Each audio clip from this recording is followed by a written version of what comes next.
ministers, dear colleagues, I know I speak on behalf of the whole College of Commissioners when I say that this visit is like no other. Today we have come to the heart of Europe because Ukraine has become the center of our continent.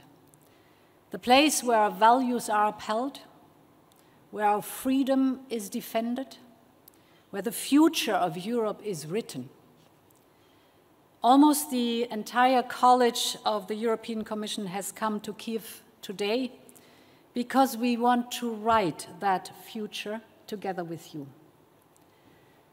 And allow me to begin by honoring the memory of those who should have been with us today if Russia's war had not tragically taken them from us. The Minister of Interior, Denis Monastyrsky, First Deputy Minister Yevgeny Yenin, State Secretary Yuri Lubkovichis, among others who lost their lives.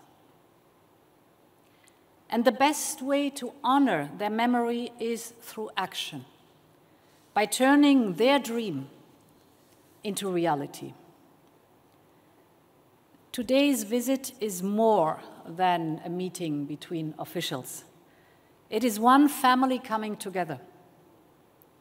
Together we want to open a window to a brighter future, while the present is incredibly hard and demanding. Russian missiles keep being shot at your cities.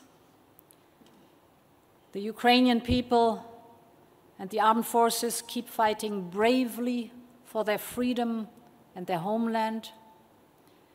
So the great question we must tackle is how we get from today's dark reality to Ukraine's bright future inside the European Union.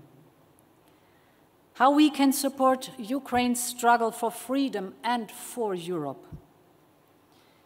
We know that we can never match your sacrifice.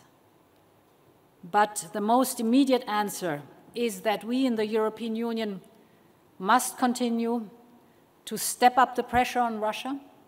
Our measures are hitting at the core of Russia's economy. Russia's gas revenues from Europe have fallen by 2/3 compared to pre-war levels. Our price cap on crude oil costs Russia around 160 million euros a day. And our sanctions are also cutting off access to the high-tech items Putin needs to sustain his military machine. Today, we will update you on the implementation of our sanctions and how we are working to make Russia pay for the enormous damage and suffering it is causing every single day. But of course, our support for Ukraine goes way beyond sanctions. My colleagues and I are here today not only to discuss further support, but also the next steps to bring Ukraine even closer to the European Union.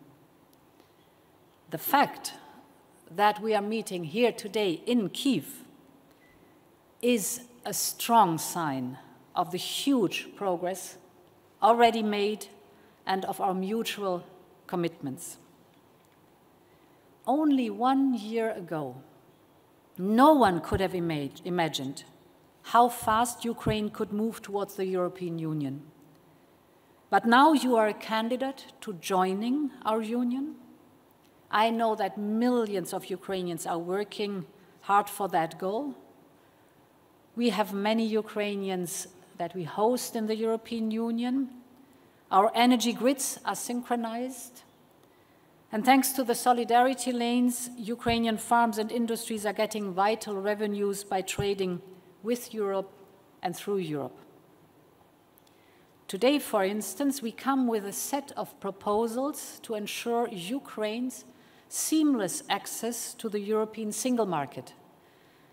We want to help Ukraine mobilize its full economic potential in the fight against Russia and later for reconstruction. Investors around the world are looking at this country with admiration. And they are also looking at what still needs to happen. Our meeting today should also be a message to investors. Ukraine will advance on its European path. You have an ambitious reform agenda, not only because Europe asks for it, but because Ukrainians know that the path towards the European Union also leads to a stronger Ukraine. Dear colleagues in the government and in the College of Commissioners, I will never, ever forget the day when Ukraine became candidate country. The day when the European flag was brought into the Ukrainian parliament in a solemn ceremony amid thunderous applause. It was a new beginning for Ukraine, but it was also a new beginning for the European Union. Your courage has inspired us. You have given us a new sense of purpose.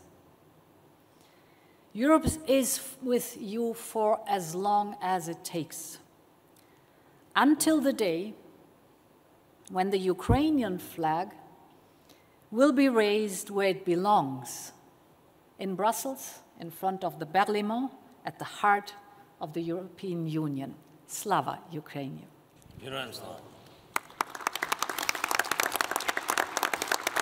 Thank you.